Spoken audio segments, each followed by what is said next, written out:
What's happening, y'all? So as you can see, this thing's almost all the way out.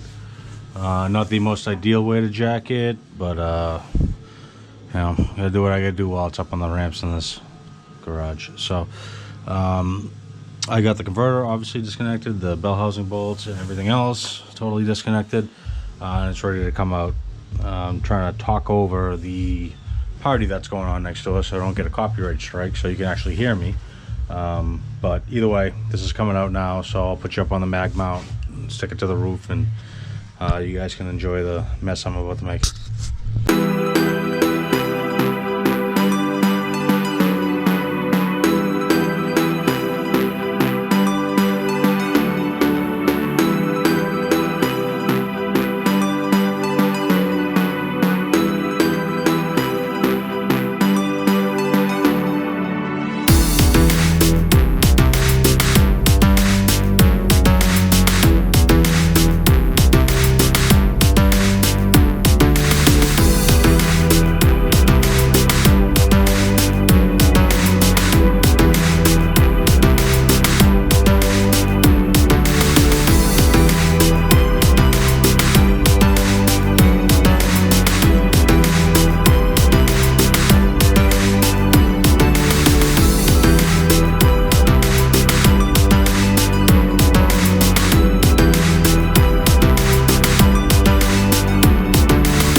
Alright, well, the party's still going on.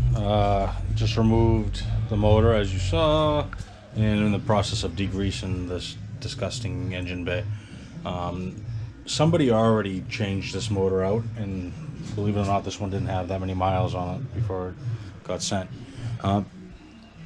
But what I usually like to do, I mean,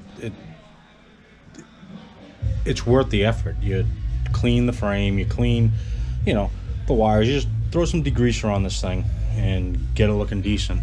You know, when you're putting this thing back in and, you know, you rub your hand against the frame and you pull away a 1/4 inch worth of grease, I mean, it ain't cool. So yeah, I'm kind of limited as far as pushing this thing in and out by myself today, but I'm just, you know, doing it right here, and then every few minutes just squeegeeing out, as you saw, just squeegeeing the water out. I got a lot of the stuff off. It looks starting to look pretty decent. You can see up there, I don't know, maybe like how much grease was caked on this thing. But hey, I think this is, I don't even know who makes this sway bar. The sticker is ripped off, but it's got an upgraded sway bar, so that's cool. I know it has like new shocks and stuff like that, so that's cool. Any sensitive electronics are pretty much already removed. I mean, these are just relays and stuff hanging on there, and the MAF translator is kind of tucked in the corner, so I'm not blasting that thing directly, but given everything that has a good greasy coat, a power wash off, and probably clean a little bit more, let it dry, and tomorrow just go in here, you know, maybe tape the lines off and just spray everything. You know, when you pop the hood of a car and you know you look under and you're like, oh well, yeah, it's got a new motor or a clean motor, but everything else looks like it came out of an oil pit. It ain't cool, man. You know, it's and this isn't chopped up too much, so it's like, all right, the harness is pretty cool, all put together, pretty much factory, not really chopped up too much. It's like you want these things to look nice, you know. Not that I'm trying to get $1 million for this thing if and when I sell it, but it's just peace of mind, you know what I mean. You want to be, you know, working on this thing and just, you know, getting filthy every time. It makes it unenjoyable quick, so it just makes it look nice. So the ground straps are kind of rusted out, so those got chopped. I don't know if you've seen that in the video, but I think I cut one of the ground straps. It was just falling apart in my hand anyway, so we'll just do new ground straps for it.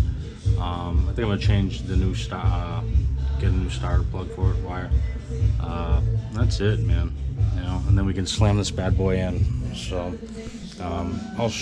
I'll save you from having to bother with the whatchamacallit, watching the pressure washing, even though, you know, a lot of people are into that kind of thing. But I'm gonna do some more cleaning and wrap it up for the night. It's Halloween, so I gotta go give the kids candy when they show up. So enjoy the video, guys, and another one's gonna be coming real quick. Thanks.